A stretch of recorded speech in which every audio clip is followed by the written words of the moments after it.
élevé dans sa famille, est avide de saisir tout objet nouveau en vue d'une exploration active, le passer d'une main à l'autre, le porter à la bouche, par exemple.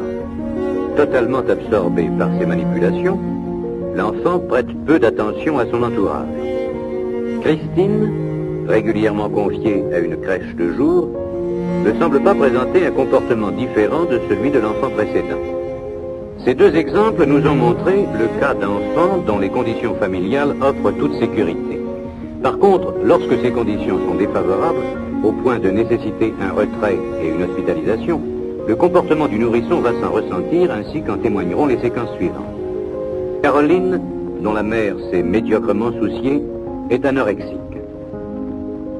Cet enfant porte bien la main à un cube, mais en fait elle s'y intéresse faiblement. Très souvent, elle jette un regard interrogateur autour d'elle. Son exploration reste active, mais elle semble surtout préoccupée par son entourage.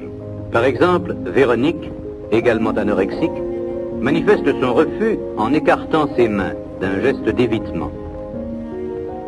Jean, retiré très tôt à sa famille et hospitalisé après plusieurs placements, épie attentivement les gestes du psychologue.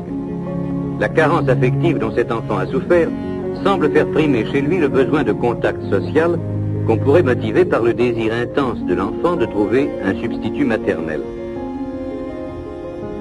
L'intérêt porté aux objets nouveaux est nul. Il acceptera sans résistance, mais sans intérêt véritable, le cube que l'on place dans sa main. René, dont le cas est similaire, se tient immobile devant les cubes. Au bout d'un moment, il fait mine d'en saisir un, mais il est en proie à une angoisse telle que peu à peu, il se désintéressera totalement et du jeu et de son entourage. Épuisé, il s'absorbe en lui-même et se réfugie dans une satisfaction haute. Sucer son pouce. Annette, qui est aussi anorexique, a l'attitude figée.